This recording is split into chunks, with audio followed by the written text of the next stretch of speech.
Hey guys, I'm Frey. I'm Low Life. I'm Maria. I'm Peachy. And I'm Toby. Welcome back to Dude I Know Stuff. Okay, what are we talking about today? It's all about finances because no one has taught us anything. We've all learned on the fly baptism by fire. So hopefully by listening to us, you won't have to be baptized by fire when it comes to your finances. So our first topic of discussion is our adult finances, how they differ from your college finances, high school finances, how to save, who to trust with your money, how to get started, a Roth IRA versus 401k. So who wants to start with that one? How are you guys saving? I have Not well. Not well. I love that. I love the honesty. Yeah, I guess not as well as I would like to be. I think honestly, the whole first year out of college, I barely had anything in savings. I didn't have a very high paying job. I was learning how to manage finances. Also, there's all this money that goes into just getting on your feet. I saved up about $1,000 and then immediately had to buy a car because my car kept I had a car that would die. It left me on the side of the road in the middle of the winter. So any money I did save in that first year out of college just was gone on necessities. And it really wasn't until a year out of college that I was able to slowly accumulate some money. Yeah. I didn't save anything my first year of college. My first year out of college. Yeah. I also got kicked out, so I didn't really have a chance to because I kind of had to scramble and get my shit together. And I think that's kind of the reality for a lot of kids when they come home from college, that whether it's a fight with your parents or not, I think a lot of kids, their families are oh, you got a college degree, bye-bye. Mm-hmm. And they just kind of you're not allowed to come back, or you were in college and your parents have redone your room to be a home office and you're it's fine, whatever. And I think too that when you graduate that's, and you get your first job, you have the most money you've ever had in your life. And well, at least I did, and I was so hype. I feel like a lot of people also kind of, at least this is my experience, is if I couldn't save a large lump sum, it wasn't worth saving anything. Mm-hmm. I was oh, well, why put, $5, $20 in a savings account? It doesn't seem like a significant amount. But if you do that every day, or if you do that every so often, then it does build up. It may not be a lot, but at least it's something. Yeah. And I feel zero. It's more than zero. Good math.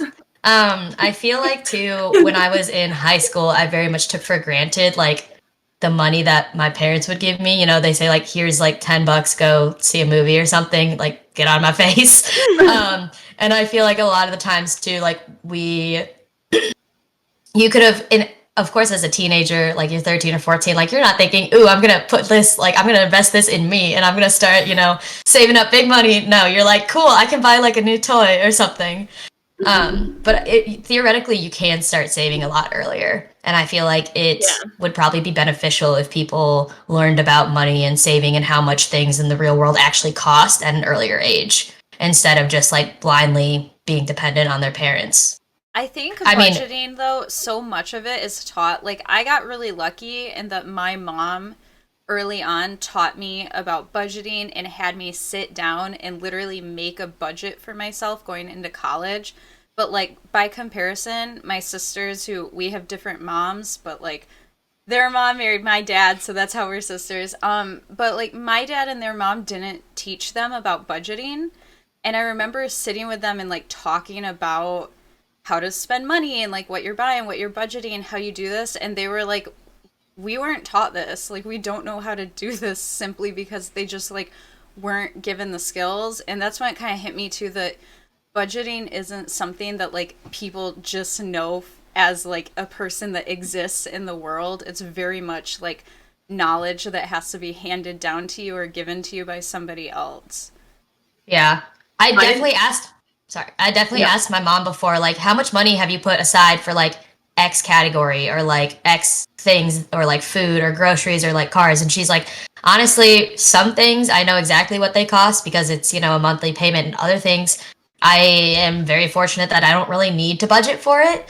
She's just kind of if she wants to splurge on nicer groceries to make a nicer meal for my dad, she will. And she's fortunate enough that she doesn't have to think about it. But then that, puts you in a place where you, like, if you're growing up in that kind of environment, then you also have kind of no concept of what things actually cost. Like, if I was on The Price is Right, I get everything wrong. I have no idea what anything costs. It's like, what's that TV show? And they're like, what could a banana cost? $10? The Price is Right. No, there's another one. I think it's like a comedic show. I think it was Bill Gates. He went on Ellen, and she started quizzing him on how, like, what normal everyday products were, like, how much they costed, and he literally had no clue. She was, like, holding up a bottle of, like, lemonade, and he's like, $1? And everyone's like, what reality do you live in? I fucking hate the super rich. I have to buy gigantic quantities of literally everything. A regular size box of cereal, haven't bought one of those since I moved in with this man because he just eats so much. He just consumes at such a rate that I can't buy regular sized food, so I only know things that are supersized. So when we have kids, we're fucked. Our grocery bill is going to be astronomical. This is like a major side note, but you said cereal and it reminded me of this. So I was craving cereal really bad this past week. And so I went to the grocery store and bought a box of cereal. Frosted Flakes, okay? Thank you. I need that for the picture that I'm making in my head. No, but listen, I was in shock. I bought the regular size box, not like the small ones, not the family size, like the in between. It was $8.59 here. Why? Oh my god! It is $8.59 for a box of Frosted Flakes. I was like, "You're good, ripped off." Fuck. Well, you should just make your own cereal at that point. Yeah, grind up some flour, water, and cover dude. that shit in sugar. You've got the same thing. But I was craving it so bad. I was like, fuck, this is so expensive. I should not be buying this. But I bought it anyways because I just wanted it so bad. But it was $8.50 for a box of cereal. Oh my god. That just reminded me of something else. When I was doing my study abroad in London, I remember my friends and I were like walking through stores and stuff, and there was a store that literally just sold cereal, but it was like a restaurant, and you could get like a bowl of cereal, and it's like cereals that they don't really have there. And I'm like looking at all of these. I was like, these are just American cereals. Like most of them were just American cereals. But other countries care about their people and they don't feed them the garbage we have here at our local like freaking grocery store. So like it's like rare to see those. And it's like you can get this bowl of Cap'n Crunch for like £5. I was like, I'm good. A bowl, that's like a singular bowl. $6 bowl of cereal. Hold up. Like, Question. But like anyone who eats cereal knows that one bowl is never satisfying. You have to eat at least 3. How old were you when you realized that cereal was not a breakfast? Like What? Today? What do you mean? Today. Like you I was should right now years old. Like you What? like you should not eat just a bowl of cereal is basically a dessert. Like it's like sugar and It depends on what kind of cereal. So I eat a lot of Raisin Bran. I would not consider that a dessert. Okay, I guess I was thinking like when a bowl of Did you Captain also Crunch just recently wasn't... retire? Dude, I fucking love Raisin Bran cereal. I do though. Raisin Bran. Wait, guys, I need to as a know. kid. I need to know. and Do Cheerios. you pour the milk or the cereal first? There's only one right answer. Cereal first. Thank you. Who the fuck pours their milk first? You fucking psychopath. Psychos. I don't like that. I'm so glad we all poured the cereal first. We Yeah, didn't me have any too. crazy Yeah. people. I would have thought Frey would have poured the milk first, maybe. I did too though. I feel attacked. Oh my god, why do you guys think that I'm such a weirdo? I might be the weird friend, other but than I'm the not fact like... that you've stated it several times. Okay, but I'm not like weird. Like weird in an eclectic way that makes you still want to be my friend, not weird like the and cute like weird, like the endearing weird. Yeah, not like that's the weird kid that I have to be nice to. Yo, Weird. Anyway, that is what Pokey you guys left a think. comment which I think is horrifying. I knew a kid who put I'm the so cereal upset. in a bowl and the milk in a cup, put spoonful of cereal in mouth, and then drink the milk. What? That's disgusting. That's so That's a real extra. sociopath. That makes me so uncomfortable. That's so Oh extra. my God. Ooh. Anyway, So many steps. circling back to Maria, Yeah. I think it's absolutely insane that you can get the same product in a different state or even like in two different stores for different prices. Like if you go to like a fancy Whole Foods and get like, I don't know, butter, and then you go to like a Meijer or like a Safeway or like a Winn-Dixie and you get that same butter for like a third of the price. It's like, why does anyone get normal things at like a Whole Foods or like a Market of Choice or like one of the bougie grocery Yeah. stores? Because they're out of touch. No, That's literally it. I have to say something though, because Oh God. like this grocery store that I went to get the Frosted Flakes is like a chain of grocery stores here where I'm from. So you would assume it would be kind of like a Meijer or a Kroger, like a Publix, whatever, where it's just like a normal chain of grocery store. But it's so ridiculously expensive that the Whole Foods, I have a Whole Foods here close to me, it is way cheaper than any of the other grocery stores around my area. So I only shop at Whole Foods because it's so cheap. The grocery store down here, I buy a carton of strawberries for $8. I go to Whole Foods, the carton of strawberries is like $2. So it's like, Wow. I had the idea of that whole, it's like, what do they say, like Whole Foods whole paycheck or whatever? Yep. Yeah. Yeah. But it's so much cheaper, at least for me in my area. Like, I don't know why. It's just significantly cheaper than anything else. The only That's thing that wild. is cheaper is Trader Joe's, but I don't have one really close to me. Okay, Oh how my to God. get started saving? How did I use the envelope method. That's what I used when I waitressed. I would like make little envelopes of like what I wanted to Oh. buy, and I would just put my tips in there. That was like pre-electronic banking. And I but feel now like that's still a good tangible way to be like, this is actual money. Like this goes in my like rent envelope. This one goes in my phone bill. This one goes in my car. This one goes in like debt. yeah, but that's what I do in my savings accounts. Like my bank lets me have multiple savings accounts, so I have one for like everyone else's weddings. Like now that people are like getting married, I like save big time for other people's weddings. I have one for like our home improvement budget, my car, like our sorority like shit that I still spend an exuberant amount of money on. Do you have a Shit lot of like cash? that. Do you like pull out cash for this? Like, how are you doing Oh this? no, this is like in my bank. My bank lets me open like multiple savings accounts. Oh, I see what And you then I mean. just- Okay. Drop shit in there. So I just transfer it like when my direct deposit hits, I just transfer X amount into each little savings account. So it's like the envelope method, but digital. But I don't know that everyone's bank lets them do that because I don't think Matt's bank lets him do that. Yeah. I do a similar thing, but with two different banks.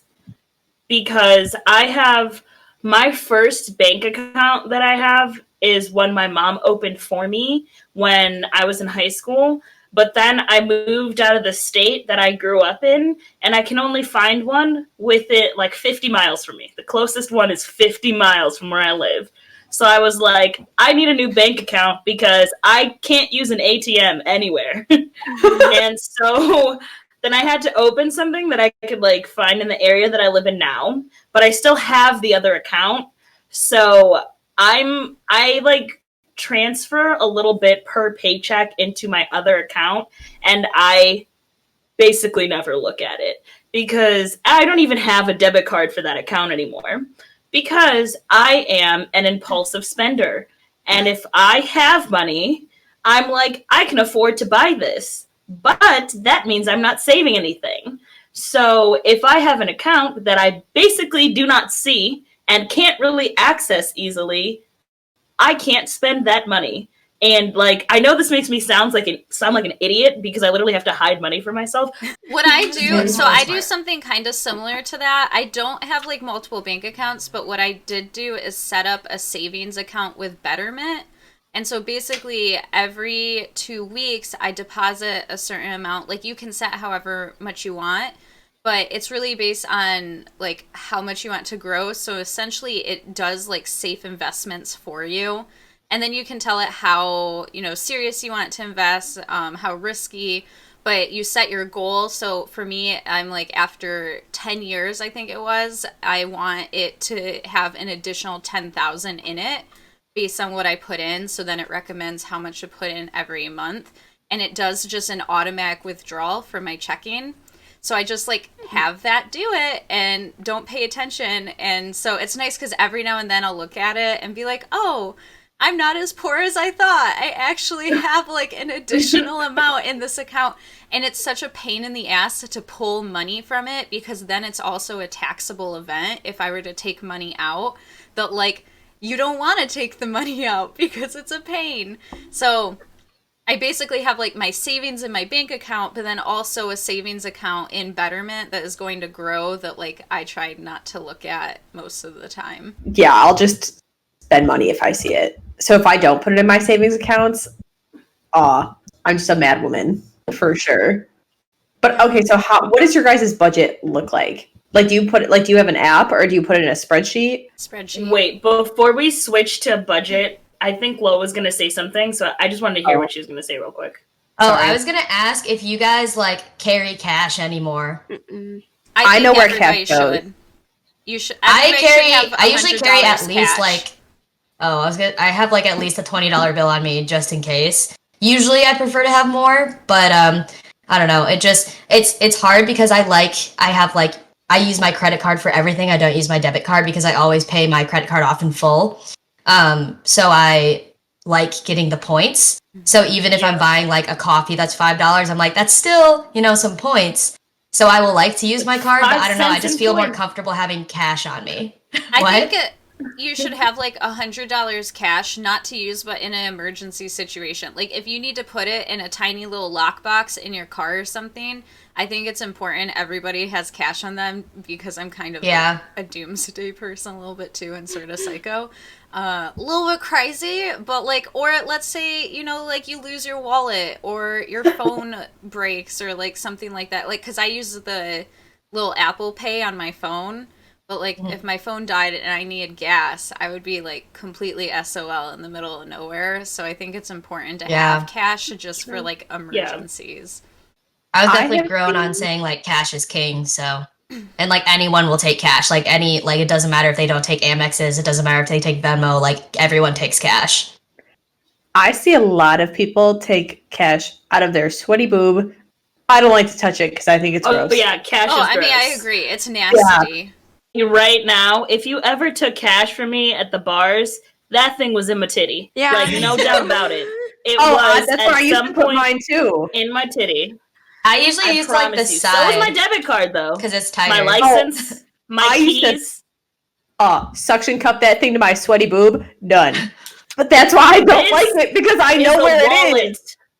This is a wallet, a purse. I have literally snuck snacks into the bar because I shoved them in my bra.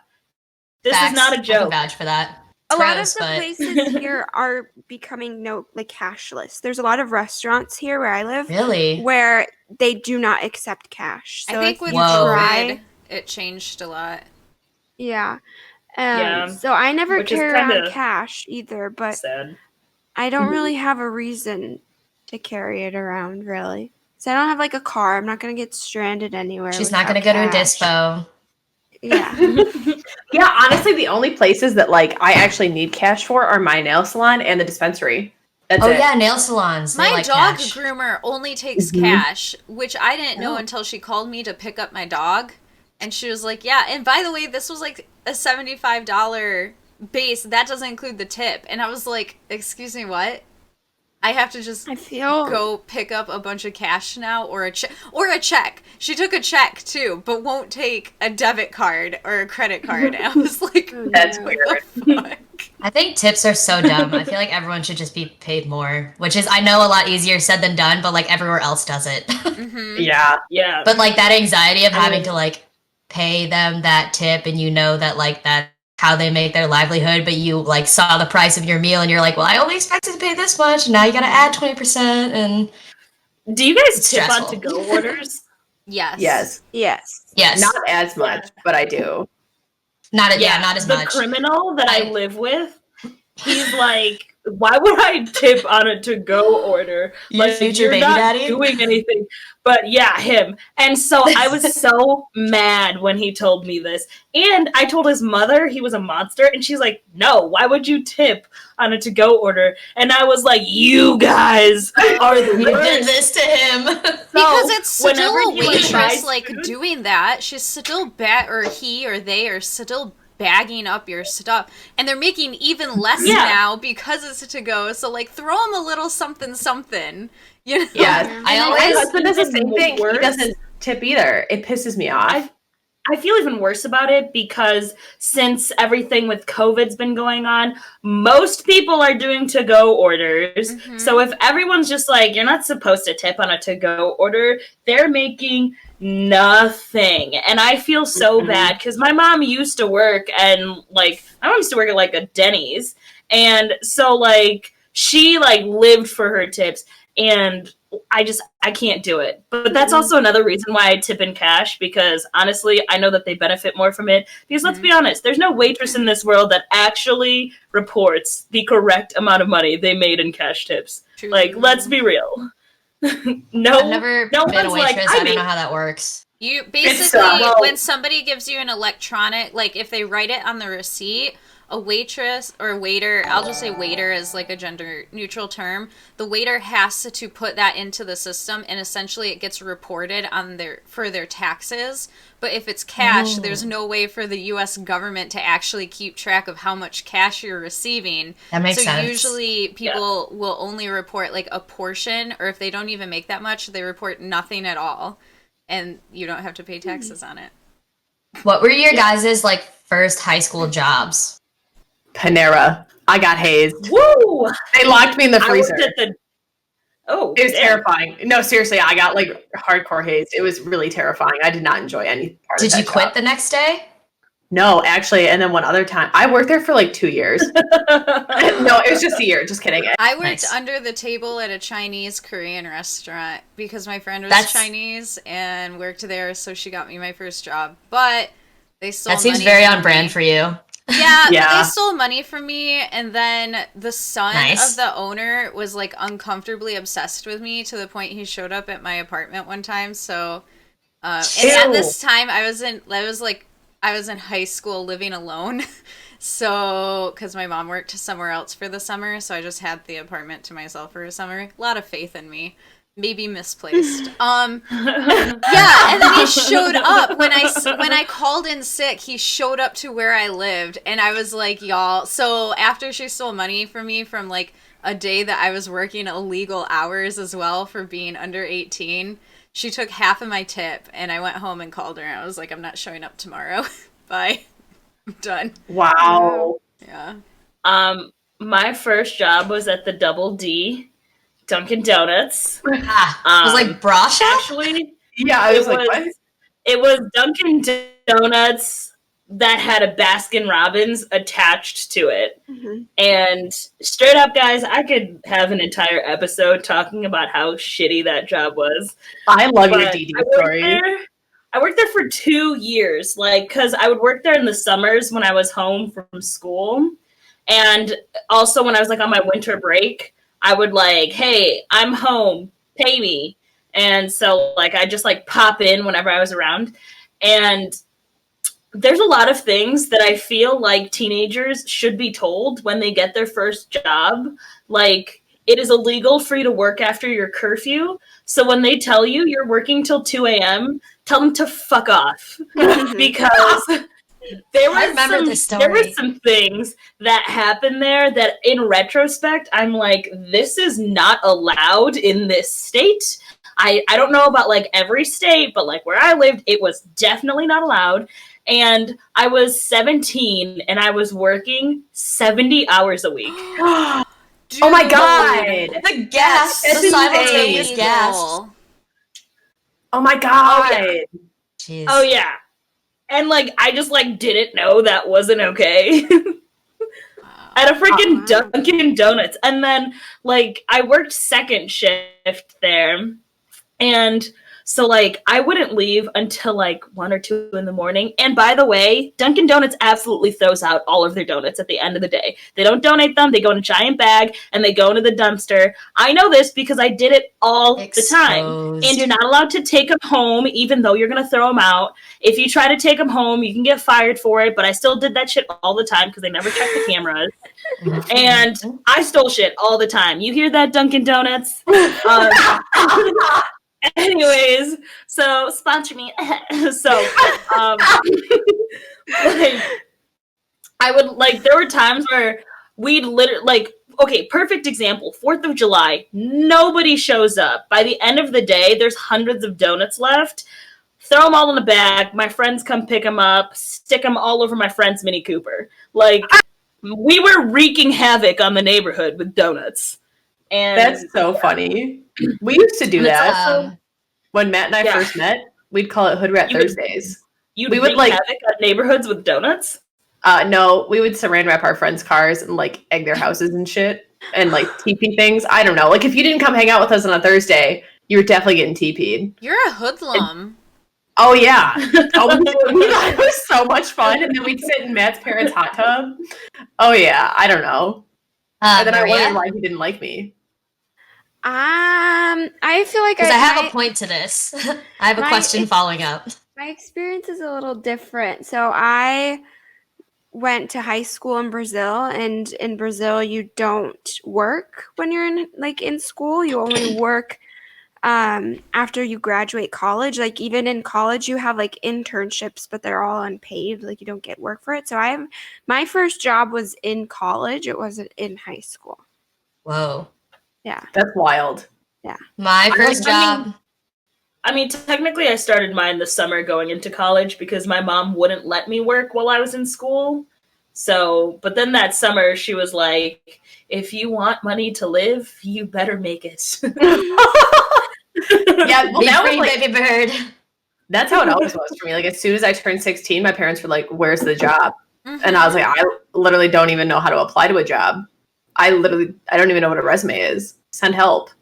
My first unofficial job was definitely like moving boxes and shit in my dad's office's like warehouse. But my first legitimate job was at this like family fun center where they have go-karts and laser tag and like arcade games. So I would get to like, it was really fun. It was really shit hours, obviously, because it was always like, you know, on the weekends when people would actually want to do those kind of things or like really late at night. But I mean, I worked with a bunch of other like college and high school people, so it was fun. But my point to this is, do you guys remember saving? Because No. I do not. I remember being like, woo, I have my own money now, and spending it immediately. I don't even saved know up what I everything. spent it on. I just remember like working and don't remember anything about the money aspect of it. But I know I had to save it. Yeah. I had to pay my car insurance. So I'd pay for my car insurance and my gas, and then everything else was like a free for all. And so my mom was always like, you should really start saving for college and like saving up for like to start paying your loans back like while you're in school. I never fucking did that. I didn't even know where my loans I came should have from. done that. I did should've not done that understand too. loans at all. And now I I didn't- graduated and I was like, I hate this. I get it I now. didn't actually know. I didn't know what company my loans were through. I didn't know how to log in. I didn't know I didn't even know where to start. I could have Googled where are my student loans. That's like at the point I was at, because I was like, I literally don't know. So I don't know. I bought a lot of fucking peace tea, and then a lot of food. Lots of food. I think It it's all- a Going lot to the of mall. food too. Well, because that's like Yeah. all you could do in my hometown was like drive around, eat food at Coney Island. That was it. Erebus said my first job was as a referee when I was 12. That sounds illegal. 12. That sounds 12, fun. yeah. Can But you like a work when you're referee for 12? what? If No, it's I your think family soccer. business, No. it could be 14. I'm pretty sure it was soccer. Yeah. But like that I would be was so much fun. umpire for softball. At what age? I used to do tournaments. I was 16. Actually, now that I think about it, I only feel did like in the summer. Obviously, it's softball. What the hell? And I only did tournaments because with tournaments you got paid like $60 a game, and they'd be like back to back. and they had 2-hour caps on each game. So I would do like 3 games, and that was my Saturday. Like, that was my Saturday morning. But I hated it so much. Oh my God. Like, I'm like, dude, like, I'd be getting screamed at by parents. I'm like, your daughter's 10. She can't fucking pitch, okay? So I'm sorry, everything she's throwing is going over my head. But It's garbage. you can't be upset with me. She's trash. She's trash. Get off my field. No, sport parents are crazy. When I ran cross country, I distinctly remember this one lady screaming at her daughter. She's like, I didn't buy you those fucking spikes for you not to use them. And my mom's standing next to her, like, as I'm running, she just looks like, man, you're just out here. That's all you need to do. And then this other lady just like ripping her daughter a new one on the track. And I was like, that's so rude. If I was your daughter, I would hate it. Well, now that you mention it, where's the fun there? There's no fun in that. I It's guess not. like some people don't play for winning's fun. fun. But, like, Victory is I fun. guess, but like also, what does that do to like your parent-child relationship? Like, We're I not don't saying know. these are good parents. Like, It just sounds so awful. I would be so upset. Back to finances. Now that you mentioned it, I do think that, like, I remembered umpires or like or not umpires, but referees being paid in cash. Like, if they were like kids and they're like volunteering to kind of do it, it was definitely like a cash transaction, not like a official employment. But I think like umpires or like not umpires, like if you were like an official like adult, I guess maybe you joined an organization that like had a contract with like school districts or something. I don't know how it works. Yeah. I don't really know either. I think a lot of it is still they just hand you cash because Yeah, cash is king. Sean umpires like college games sometimes, like, and they're just like, here you go. Erebus So- said, I've had parents start to charge the field and had to hold them back. Sports parents are insane. Yeah. He says he got cash or check small enough not to be reported. Oh, Yeah, that makes sense. Mm-hmm.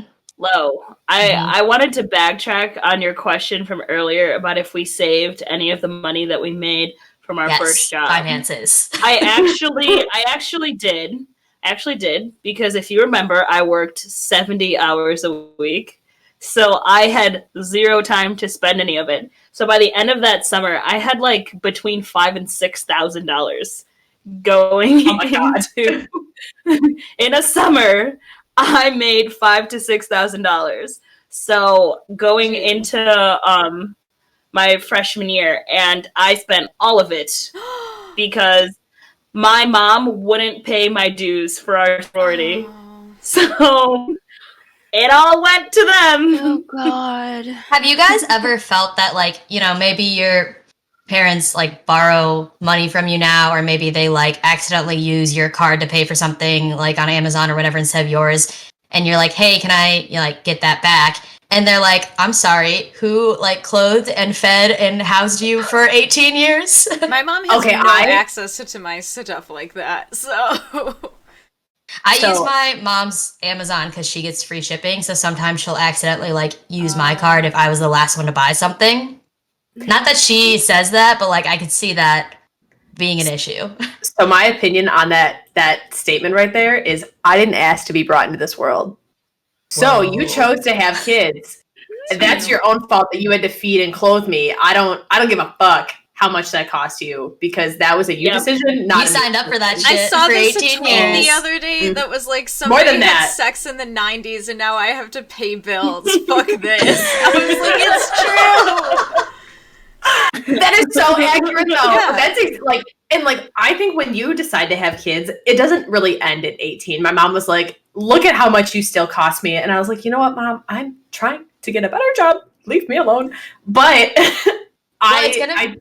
it doesn't really end though. Like your parents still kind of like keep paying for things for you for the most part, depending on like your relationship with your parents. I'm speaking from my personal relationship with my mom that like she still like pays for things and buys things, but like. My dad used to use that bullshit on me, and I looked him dead in the eye. And when I didn't ask for this, I did not ask to be brought into this world. Yeah. That started. I feel Also, like it's going to I be was repaid when they're promoted. old, and you like may or may not put them in a home. My mom Yeah, can treat live me with right, but- Mom. Yeah. Because I just you want to let go to a you nice go. place? You want me picking, not my brother. That's for damn sure. Eric doesn't give a shit. The first one he sees on Google, that's where you're going. I'll do research. Lo, Just so you know. hey, Lo, She listens to this podcast. does your mom have Prime? Yes. Do you want to use it? You know that you could. No, I have my own. What I was Both going of to your say guys' is that stuff is still in my Prime. What? Like my stuff is in your Prime? Toby and Lola's, like, your addresses are still in my Prime. You guys used my Prime in college, and we just never remove anything. There's And it's still absolutely there. no way that address is correct. I've moved like 3 times. Oh, it's Anyways. definitely not. So on Prime, you can make a second account that's attached to the original Prime account, but it's just like pretty much like a individual one that shares like the Netflix? Prime membership. Yeah, but it has its own password and everything. I did that with my mom because I like checked my bank statement and I was like, I did not spend $150 on Amazon. And I was like, I'm making a separate account from your account. I'm removing all of my cards and give me back my money. And she actually just sent it back to me. Like, we don't have that issue. If she spends my money accidentally, she just gives it back. Even though I really shouldn't be asking because, oh my god, the debt that I have caused her. Well, that's the same thing with my mom, too. Like, if my mom uses my card, I'm like, yeah, whatever. Like, it is okay because she's usually buying some other shit for me, too. She's a godsend. I want to hear about the like budgeting. We're moving on to budgeting, how you budget, whether you use like an Excel sheet, if you have helpful apps to use. I tried using the Mint app and it's not very useful because I will like one of my roommates pays for like all of the bills and then we Venmo them. So it's like I know you can put like probably enter it separately, but like I just want it all to be done for me. I use Mint to track, just like see trends in how I spend my money.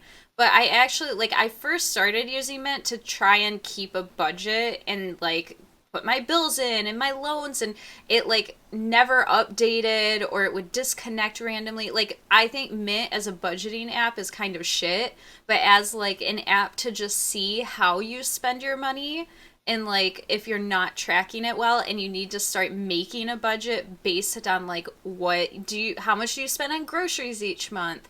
How much do you spend on, like, medical stuff each month? Things like that. That's what I use it for. But everything else, like, my budget, I keep in a spreadsheet, which, like, forces me to really look at my spending and keep track of it and come face to face with my disappointments in myself and how I spend my money.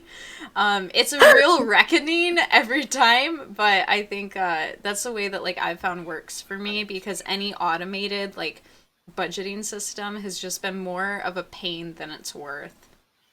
I found it really difficult to use Mint because you have to like input all of your shit, and then the bank that I use doesn't always Mint doesn't really like connect with everything, and it's a huge pain in the ass. So like when Matt and I got married, I just put everything into a spreadsheet. That way, like I could finally pull answers from him too, because I'd be like, how much do you spend on like X, Y, and Z? We're like really open about our finances. But his answer is always, I don't know. And I'm like, what do you mean you don't know? So like I just like to lay out like all of our like subscriptions, like Netflix, the internet, Disney Plus, like, and then everything that we're already spending our money, just to get that like little Excel bubble at the end that says this is how much we have left over at the end of the month. So it's more just like a snapshot look. I wouldn't say that I'm like, oh, I hit my like grocery budget, I can't buy any more food. I feel like I would also always overestimate. Mm-hmm. Oh, I usually underestimate, which is not cool either. So if I just put in exactly what I'm spending my money on, and then we just have like one pool of money at the end, and like so far that's worked for us. There's some months where we're definitely like, oh shit, I have like $3. Thank God I get paid on Wednesday.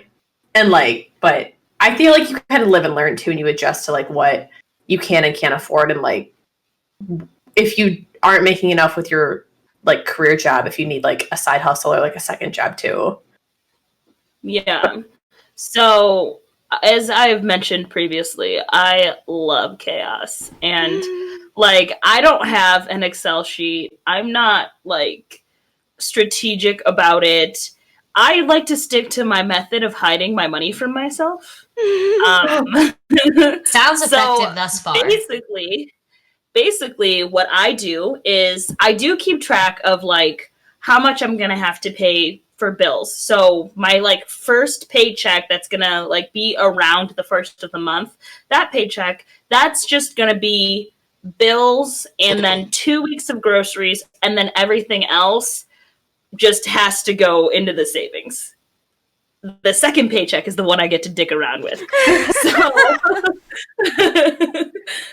So once I pay my bills and I put a little bit away, I'm like, okay, don't mess around with that. Then when I get my second one, I don't have any bills that I have to pay for with that one. So instantly, I just throw like the greater majority of it into that account that I can't look at.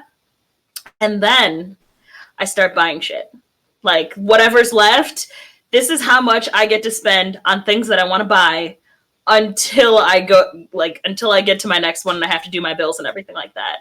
But yeah, I am chaos. And I just know that I'm probably not gonna be able to just stifle like my need to purchase things. Like I can't just like make that go away. So I just like feed it a little bit, but nothing crazy. I do something similar, but I keep like half of like, so if I have like, let's say I have $100 in like bills, I split it in half per paycheck and I get paid bi-weekly. Because if I did it all with just one paycheck, I'd be like, I have no money. And then I think I would get really stressed out. Because that's how Matt does it. Matt just pays all of his bills in full. And then he's like, I have $3. And I'm like, oh my God, well, if I have $3 and you have $3, like we're fucked. I think I'm more Matt. I feel like I pay off everything in full if I can, because I hate debt. Yeah. That stresses me out. Because I mean, like that accumulates, so like you're just gonna pay more in the long run, even though you're gonna suffer up front. Well, but I don't know. I also not everyone has the luxury to do that. Yeah. I like to split it up just for the safety net of it a little bit. That's me. Like if something were to happen, that like I had to take my car in recently, and I was expecting it to be like $100 kind of tune-up, turned into a $360 tune-up.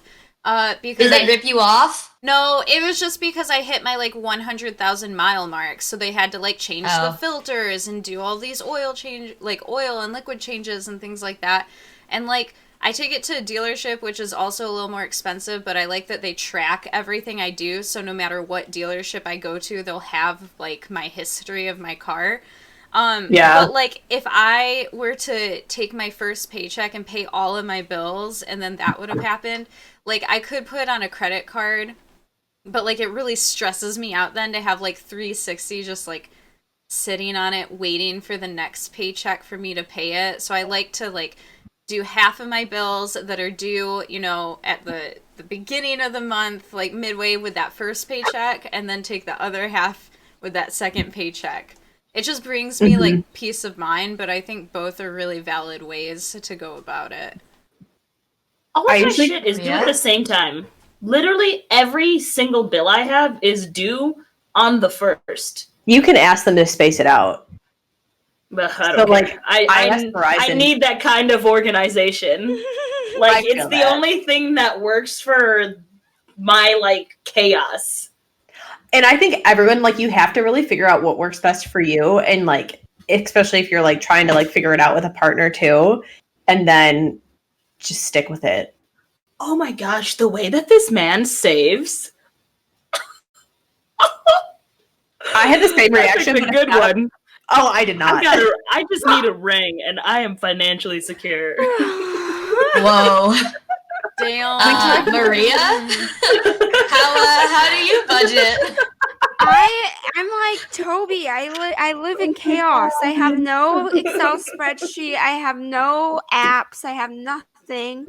But I just don't spend money. Like I try to just not spend money, but then I need to be better about it because it just like I have a savings account, but it just all lives in my checking account and it's just sitting there and I don't spend it.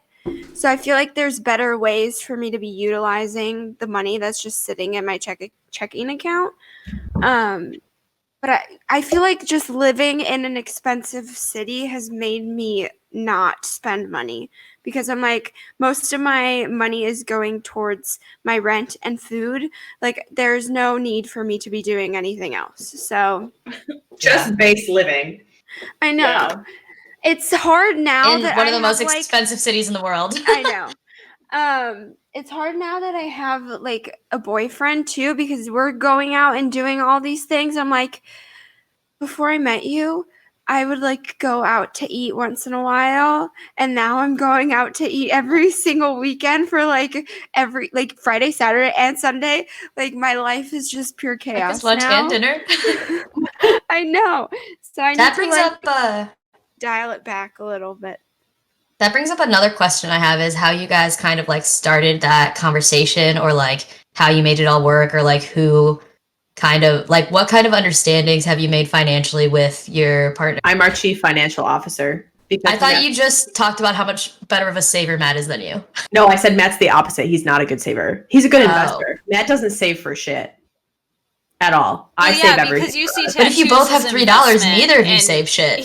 He does. Well, no, I have. Okay, let me clarify. I have $3 in my checking account, but I have those like 80 savings accounts I talked about earlier, and those have all of our money in it. So like when I have $3, I don't actually have $3. I just only have $3 available to spend. But like Matt genuinely will have $3, but I have $3 plus all of our savings.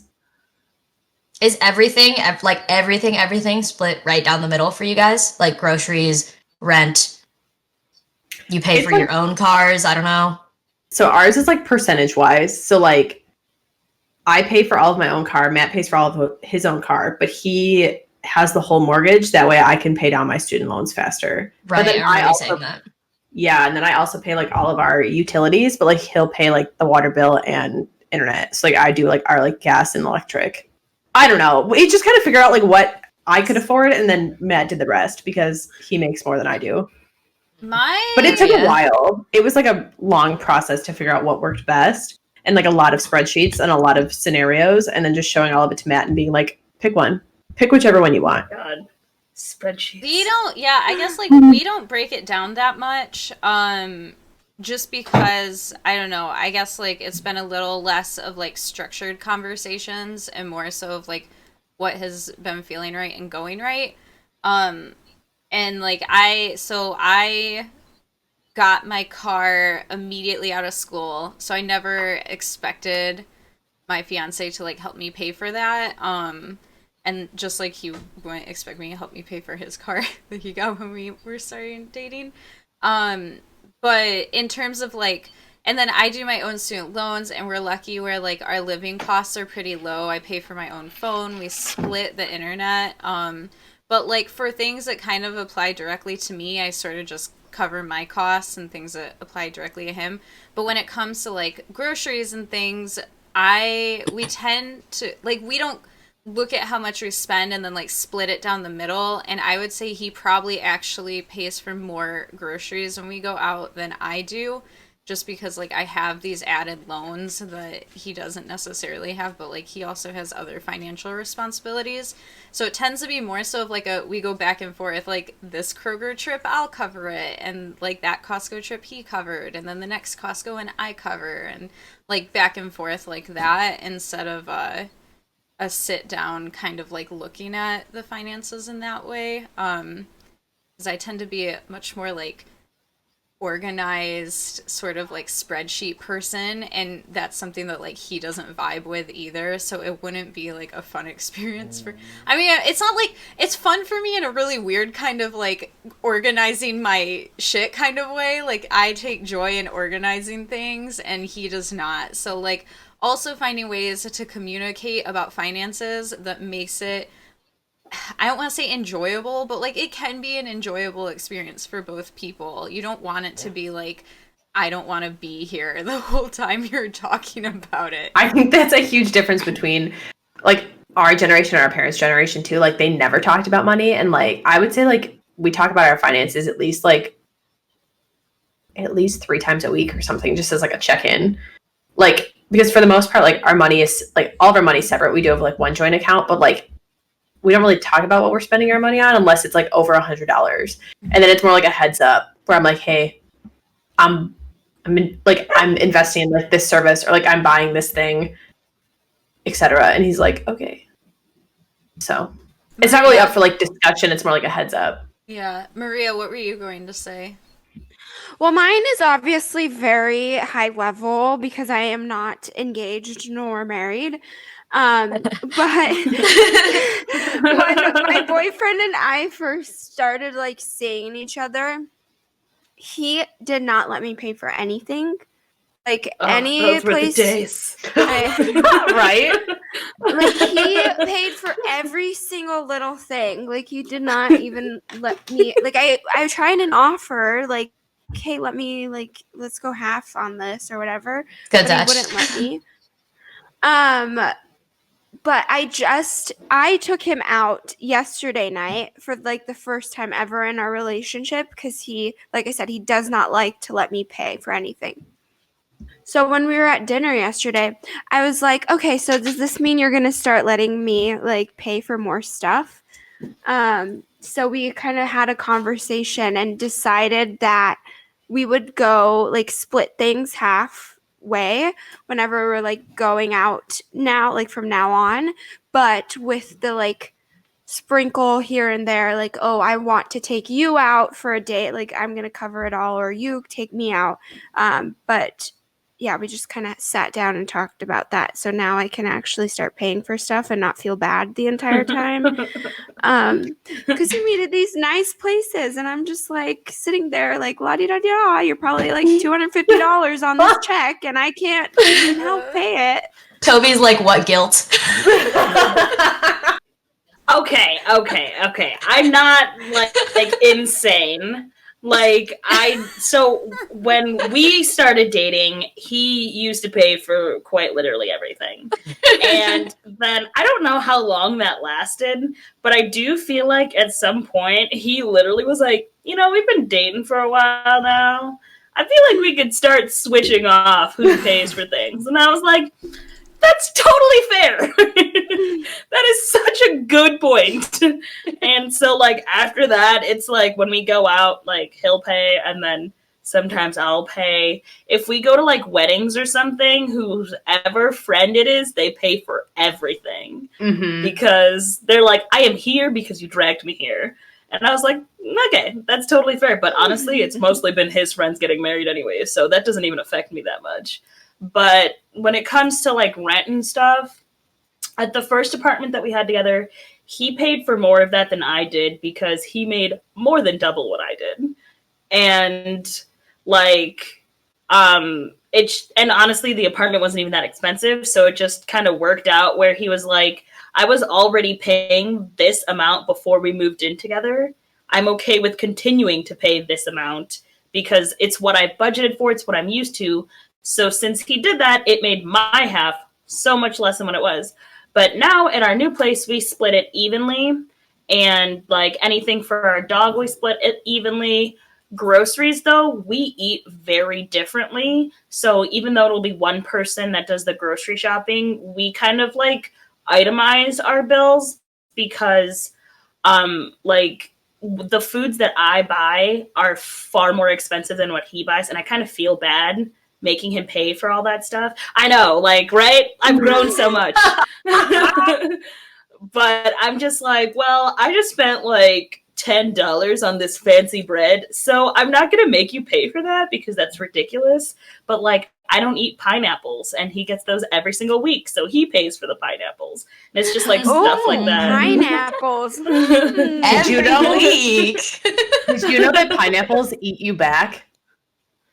Pineapples eat you back. Dude, Seriously, it hurt my mouth. Like, I know, it's 'cause it's literally, eating you. I couldn't tell if I It's had just an the acid. I mean, any reaction acidic fruit or- is going to I'm do like- that. I was about to say, I know. isn't it just like acid? Yeah, but I've only seen it as a pineapple Pineapples are thing. very acidic in general, though. So that For Like pineapple- warheads. You ever eat too many warheads? No. So Matt I choked don't on a think I've warhead. had more than 2 at the same time. Oh my At the God. same time.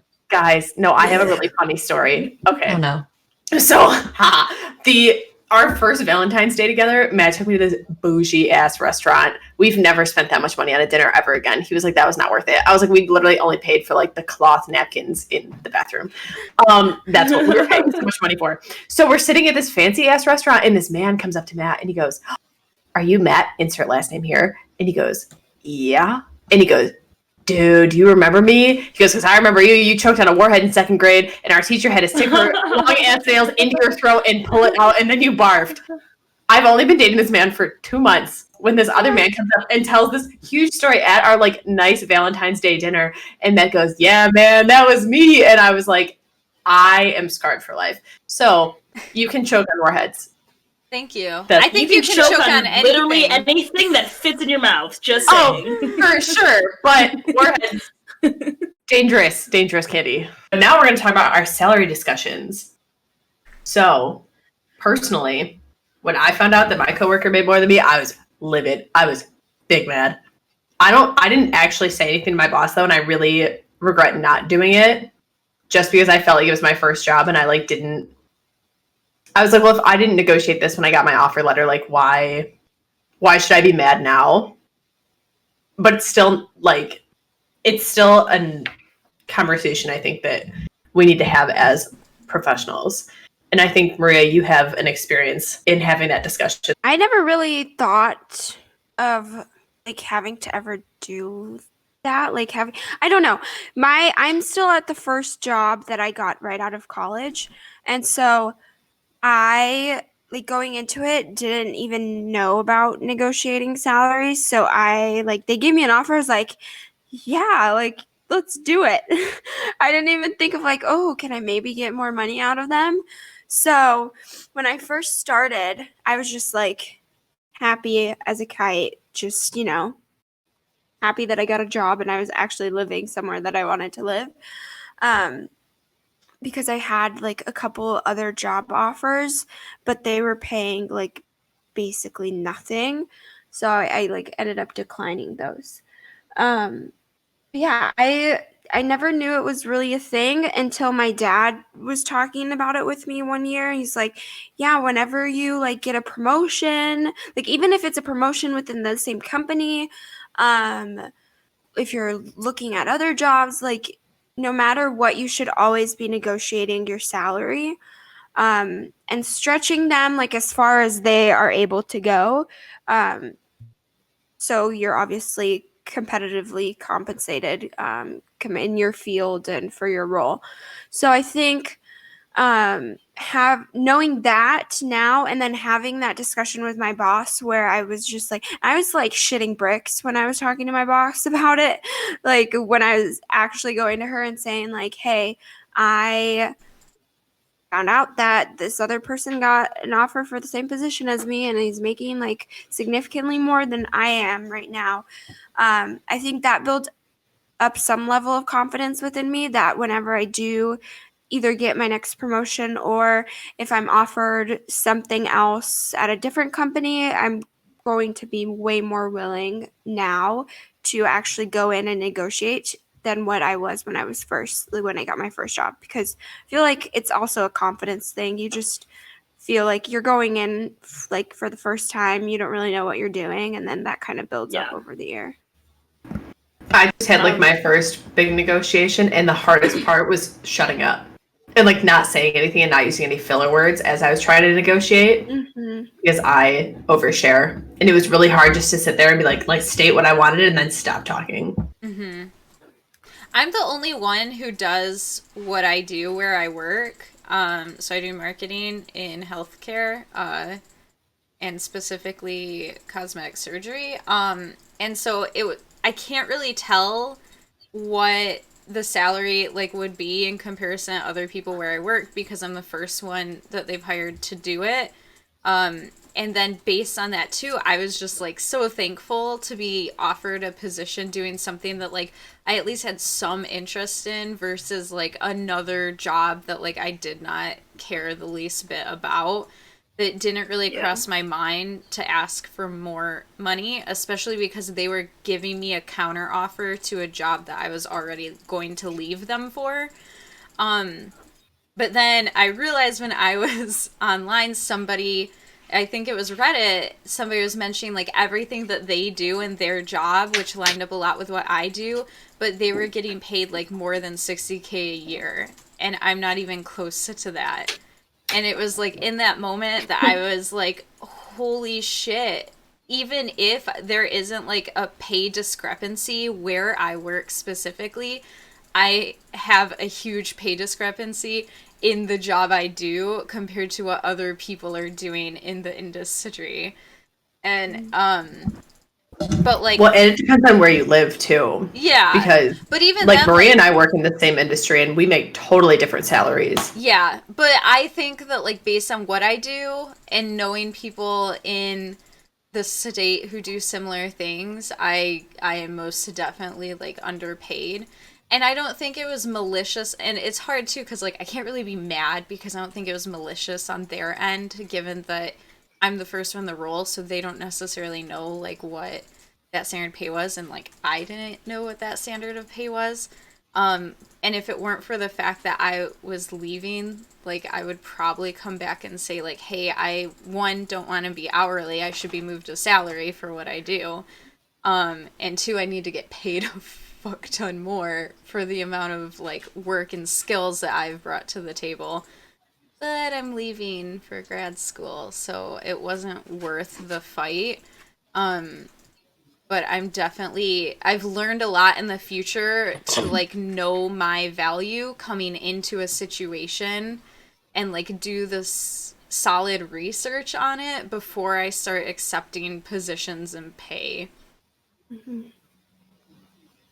Toby, what were you gonna say? So, like, my experience with this is kind of just like something that's ongoing currently, because lately I just haven't been feeling like I'm like being paid appropriately due to the fact that I've taken on a lot of additional responsibilities.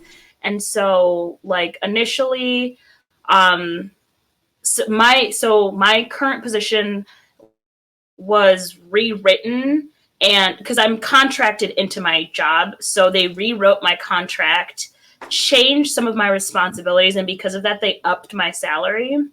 But now again my responsibilities have changed, and I'm like, okay, well, we added more things again, so I feel like again like there needs to be like financial compensation for those added responsibilities. But it's really hard for me to change my salary in the middle of a fiscal year due to the fact that they have to rewrite and have my contract reapproved through the health department. So like I'm just kind of like sitting pretty, just like, all right, like I've got a lot that I'm doing right now, but like I can't really argue it because it's too difficult of a task to change it that I know they just won't. And so one thing that Sean told me to do, he was basically just like, when it gets closer to the fiscal year, start applying to other jobs that pay more than what you currently do. And then when you're renegotiating your salary, if you got any offers, use those offers to kind of force them to counter offer a better salary for yourself. And I was like, actually, that's a really good idea. And that's probably something that I'm going to be pursuing more towards like August, because our fiscal year ends in October. And so, yeah, that's going to be super awkward because in all honesty, if they don't counter offer, I'll probably just leave. But I think if you want to stay and you didn't want to like go through the hassle of applying, you could also put together a case of like why you deserve more money too, because that's what I did for my first raise in my first job. Like I had to put together a whole case of like, this is what I do on this program, this is what I do on this program, this is what I do for the agency. And then they took that to like my upper management to then like put me in the running for a raise, which was an insane amount of work, but it's less work than applying to a few different jobs and doing all of those interviews. Unless like you wanted to get a new job too. But if you were trying not to do that, so that's another avenue. I'm indifferent on whether or not I stay there. Like I like my job. There's like everyone has aspects of their job that they don't absolutely love. So there's like things like that where I'm just like, I would really prefer if I never had to do this specific thing ever again. Yeah. But I would be also more interested in exploring like different avenues of medical research.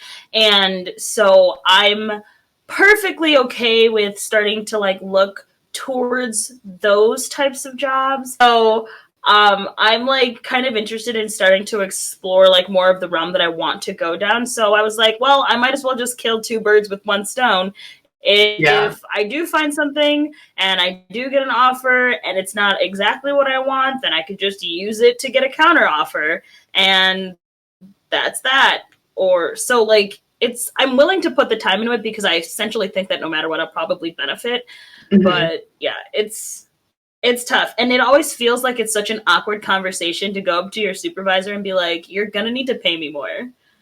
Like, it just feels really uncomfortable. And I do you also think that's don't a woman thing? Yes. Do you think men feel uncomfortable asking for raises? No. I think they do, but not to the same extent. I think it's a different, like, I feel like women don't feel as entitled to higher pay, but I still think at the end of the day, asking someone for more is always stressful, and unless you're... I think women think about it a lot more. Like, I think that women think about how they're going to be perceived when asking for it a lot more. Like, when I first asked for my first raise, I was really afraid that, like, my boss would just think that I was, like... bitch. Yeah! And, like, she didn't. And, like, the more often that I talked about it, the less weird it became. But at first I was like, I just, like... I use so many fucking filler words. And then now I'm like, look, I do not make enough at all. For the industry standard, for anything else, like, very to the point about it. But I think it takes a lot of those conversations before it's a comfortable topic to talk about. And I think you have to, like, start that rapport with your manager too, and, like, make them aware. Because if they're not aware, they can't do anything about it. Erebus says that you feel uncomfortable as fuck asking for a raise. It's uncomfortable if you're not confident in your ask, I would say. So, like, if you think about it and you map out exactly what you want beforehand, it's not as uncomfortable. It's more, like, nerve-wracking in my experience. Like, my first raise that I asked for, one, I did the math wrong. I asked for a 3% raise and then really asked for, like, a 30% raise. Like, I said 3%, and then I, like, had what... You meant 30? Yeah, I don't know. I fucked up.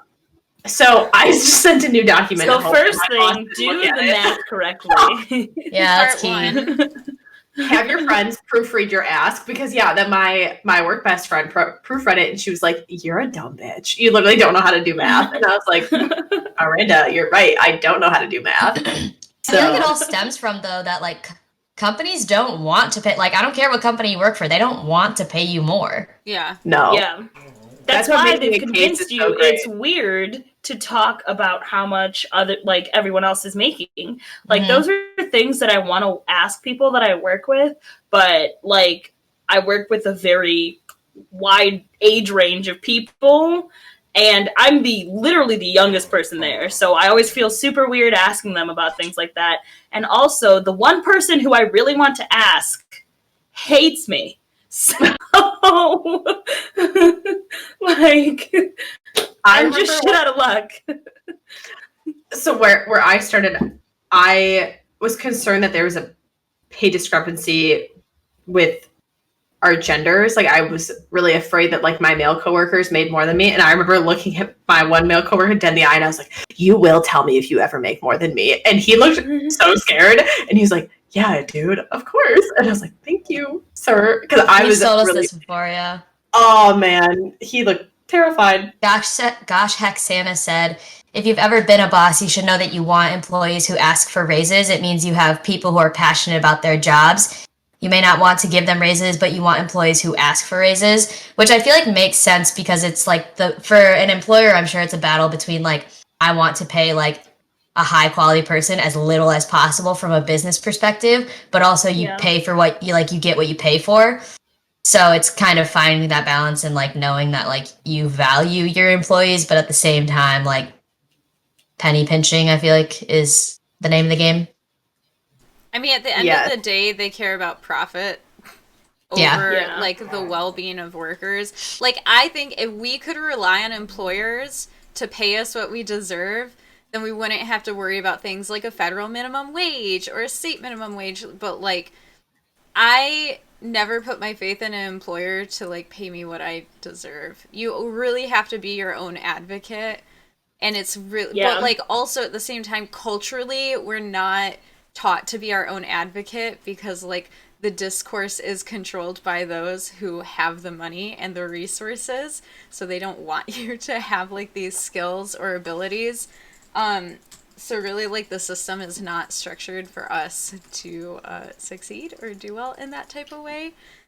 Which is really unfortunate. Yeah. And part of why it's so stressful too. I'm a huge supporter of the advocate for yourself. I put together what I call my yes sheet, where like if I do something good, I'm like yes, and then I put it on the sheet. That way, I have like ammunition to go to ask for a raise. Yeah, I just keep track of like my accomplishments and like great things that I've done. Or like a work log too. Yeah, I like work log better than a yes sheet, but like it was like the yes sheet. It's like so encouraging. It's so positive. If you're having a bad day, you can look back and be like, you know what? I do kick ass. I do take names, and then it's all right there. And then you can build your case for why you deserve a raise off of that. Yeah. I work with one other person who's at my level, and he was hired before me. So I think he just actually had his 2-year like work anniversary.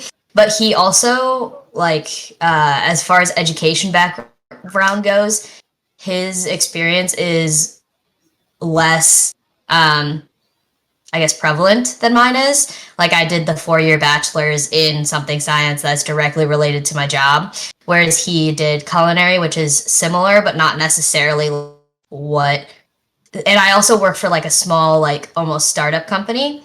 So it's not like you're going to like Mars Candy or like Kellogg and like saying, oh, I'm a culinary person, put me in like a very science heavy role. What he's doing now, he's like very good at, obviously, and like he's been doing it for years. So he has, you know, that experience. He's also 29. So just in general, he's had other like work experiences, whether it be like cook at Whole Foods or like whatever at New Seasons. But he does make more than I do, which like I wasn't sure at the time if I should be like concerned about or not, because we have the exact same title, right? So regardless of, you know, yes, he is my senior in the sense that he's worked there longer than I have. I was hired on to do the exact same job as him, and we have the exact same duties. So I don't know, like at that point, does it make sense that he makes more than I do because he's been there longer than I have?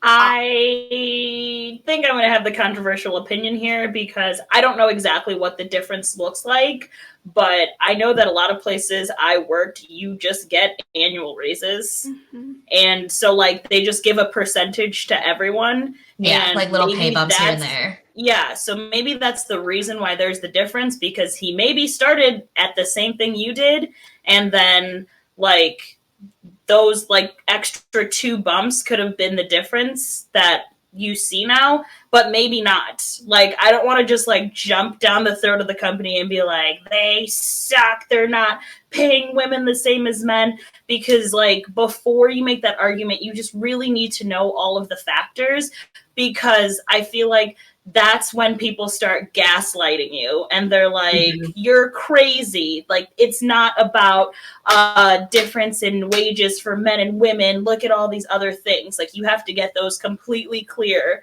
before you like present the argument, because I think at the same time too, no one's gonna listen to you. Something that doesn't get talked a lot about is like loyalty to a company tends to be valued. And so, like, if you stay somewhere for longer, like, people look at resumes, and if they see you jumping around every 2 years, they question your ability to stick with the company. And so, like, it's also possible that them being there longer, they would, like, pay that person more simply for the fact that they've been there and they want to keep them there. But, like, yeah, as Toby said, it's really... I think that's something that everyone, whether like you're a woman or a person of color or LGBTQ, like when you recognize a discrepancy in the treatment of you versus somebody else who doesn't fit that certain category, there's always the, is this because, like in my case, is this because I'm a woman or is this because of X, Y, and Z? and having to like really question yourself and sit there and think like, all right, well, this is a circumstance and I'm going to analyze it from every perspective possible before I determine that this is a problem, so people don't think I'm crazy, or like people don't think that I'm just like trying to start shit for the sake of starting shit and so on. So Erebus said that in every job I've had, I got a raise every year based on performance from the past year. So in my job, I never got a raise per year. So like I had my base salary and then one merit-based raise that I had to like fight for in a pool of like a million other people. Not a million, that's ridiculous. But my whole department. And She's like, it's 20 people.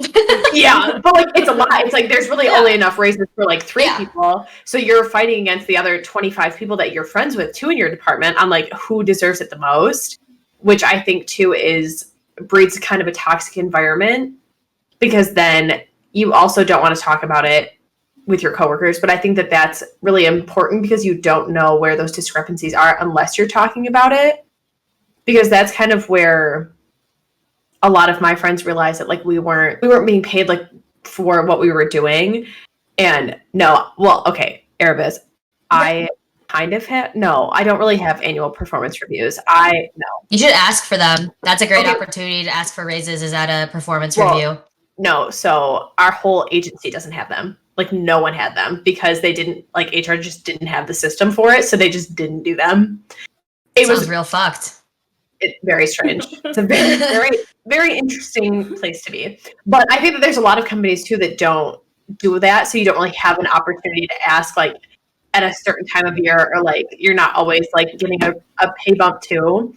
So I think, Lo, in your situation, if you're close to this guy, I would just ask. Be like, so like how do like raises work here? You don't even have to ask him directly. I think you just ask for like your own knowledge, and then you can like form a case around that if you like think it's appropriate to ask for a raise because he's making so much more and there's a gender pay gap, or if he's making so much more because he already has these raises, but like you're doing like XYZ more things than he is, or like you're putting in extra work or something and you deserve it too.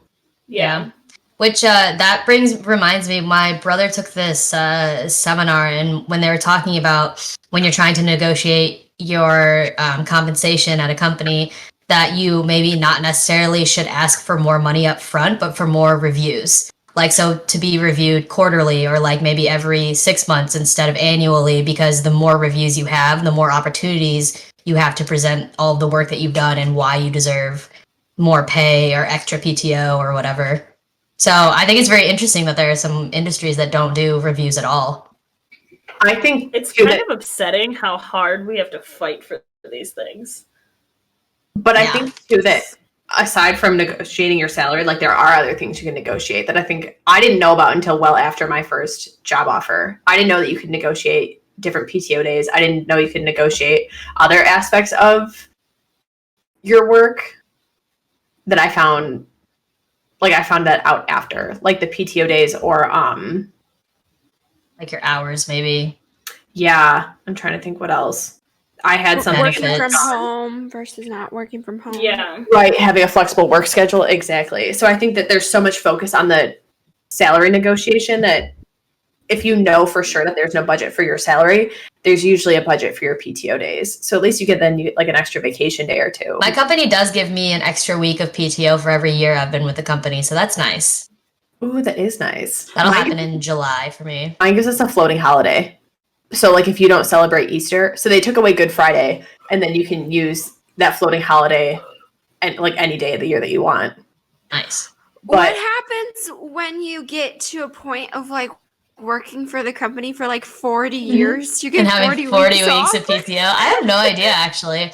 I feel like at that point I would have hoped to move. Yeah, I feel like also at that point I would have hoped to move to a different role, like a higher role in which I was, because right now I'm hourly.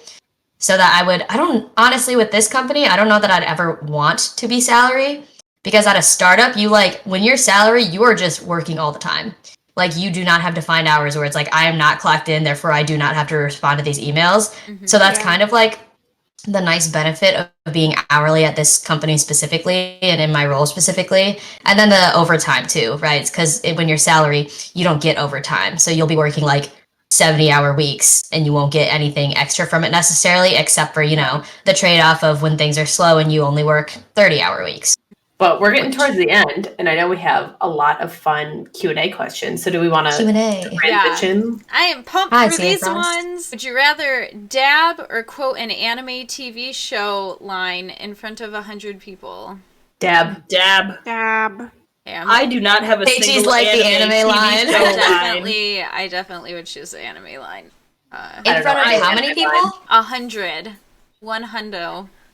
I feel like a dab is easier and quicker. Peachy, you dab on your own channel. I also do. Everyone does. I also do anime lines. She oohs a lot. Okay, so both.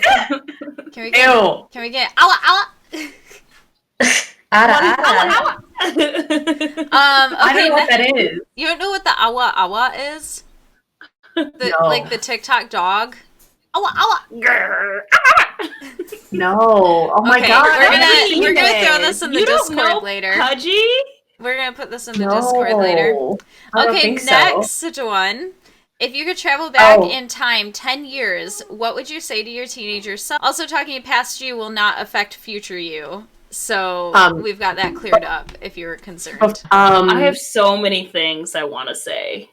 Like, I think the top two would probably be, don't date that motherfucker. He's going to ruin your life. And then after that, the next thing I would tell myself is, this is going to sound really, really shallow, but you are not fat. Like, the insane amount of body dysmorphia that I was dealing with as, like, a 14 to 17-year-old girl, and I was literally a size 2, maybe a 4 on a thick day. And, like, I'm, like, it's just, my mental health was just not there. It was not there. See a therapist. You need, like, not just for that, for a lot of other things that I was dealing with. Talk to somebody. You're not insane. You just need some help. I don't think that's shallow at all, because I would definitely tell myself the same thing, and that no one is thinking about you as much as you're thinking about yourself. Like, I was always so worried about what other people No one gives a thought. shit. No one gives a fuck. Everyone's worried about themselves the way that you're worried about yourself.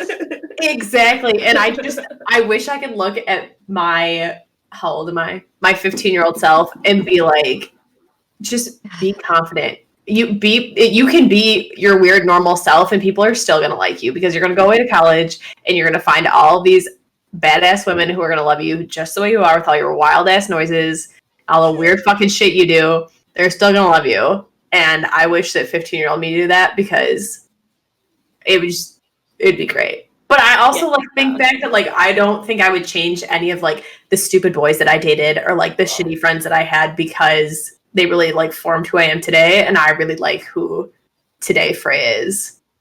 Yeah, but he did say that if you tell your old you something, it would not affect future you. But so that would create a new parallel. If I could just be the same person without some of the really painful experiences, that would be awesome. See, but then I think that those painful experiences, like, really shape how I act today. Like, I think about, like, my shitty high school boyfriend, and I'm like, but if I didn't do that, like, I wouldn't have a lot of... I feel like you're not understanding what I'm saying. I am understanding. I'm just I think I'm overthinking it. Like, I think I'm on the same board as, like, this will not affect your future self, but it'll create, like, an alternate you with a different future.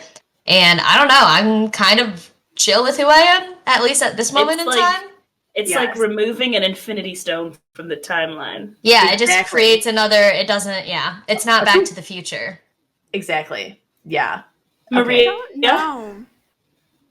I'm thinking about it. I feel like if anything, I probably would have told myself to ask more questions or, like, explore yourself more instead of just allowing, like, everything around you to shape you, maybe. Yeah. Because I feel like I got that independence or, like, that kind of curiosity about, like, my past or, like, who I actually am later. Not too late in life, but, like, later. Yeah. I would also tell myself to pay more attention to everything around you. Like Yeah. my memory sucks balls, and I wish that I remembered so many other things. I think because I was always moving too fast, so I didn't like retain a lot of it. Okay, I have one more. I think my last one would be not everything is as big of a deal as you think it is. Oh my god, yeah. So dramatic. Like I blew everything the out of proportions in high drama. school. Yes, seriously. Like I would get so mad about things, and I was like so dramatic. And I told you guys like in a previous podcast about how I found messages between me and my ex-boyfriend, and how I was just like it literally sounded like I was like Romeo and Juliet or some shit. Just like I don't know if I'll ever love again. Like what? Why was I talking like that? Like it's bitch. Like it's really not even that deep. And I just need to carry. I wish I could have like had that mentality for literally everything. Oh yeah, same. I wish I'd paid more attention in school. Oh, I don't. I wish I feel like paid a more lot of attention to my basic friends. knowledge that other people have, it just like I passed the class, so it just like disappeared from my mind. Nah, I figure between I think you're good with all that of one. us, we'll all remember all of it. So like, I remember some shit, you remember some shit, but all five of us will we've all remember the whole got thing. a piece, you know. Yeah, exactly. So I think we're good. Should we do the next one? Oh wait, Wait, no, you Maria. and Maria haven't answered. Okay, Maria. I thought of one. Well, maybe two. The first one that I would say to myself is be nicer to your parents. Because I was really mean to my mom and my dad when I was a teenager. Oh, I feel so bad now. I'm glad it wasn't anything drastic that like really affected our relationship or anything, but I was still very mean to them. Angsty teen. So that would be yes. That's that crazy. would be You and your one of mom are such them. great friends now. I know exactly. Like my mom is my best friend, but when I was 15, I hated her. Second one would be don't be so scared to put yourself out there, because I feel like I held back on doing a lot of things that I inside really wanted to do, but I didn't do them because of fear of like looking dumb or looking stupid or thinking that people wouldn't like me. So One would kind of echo Toby's. Don't date him. He's a piece of shit. He brought nothing good to your life. Your life would have been better without him. So there's that. I can't say I learned anything positive from that relationship. Nothing. And I don't really say that about a lot. I think majority of my relationships I grew from it. That one, no. That was a recessive. Yeah. The other one. Damn. Fuck him. Other one would be. I know exactly who you're talking about, I think. Yeah, no, you do. Okay. I want to know. It's the only other one that you would know. Oh, okay. No, not that one. He was an asshole. This was freshman Oh. year. Of high school. Yeah, he was really crap. What was my other one? Man, I got so caught up in that one, I forgot my other one. Oh, That's so heated. Here it is. Get a therapist. Girl, you have mental health issues. Get a fucking therapist. Bro! Tell your mom you need help. It's okay. That would be the other one. That will be a episode in the future. Okay. Katie, I feel like another one should have probably just been this scene phase is not a good idea. Yeah, that too. Stop making your mom spend her money on ugly clothes, please. And pink hair dye. And pink hair dye. Stop teasing your hair so big that it gives you a headache. Yeah. I know. Next question. Yeah. Hokie says, thoughts on mint chocolate chip ice cream? I'll let you all go first because I feel passionately about this one. Let me go first. Mint chocolate chip ice cream is my favorite flavor of ice cream. So if you bitches go after it, I'm killing all y'all. Okay. I also love mint chocolate chip ice cream, and I got a free pint.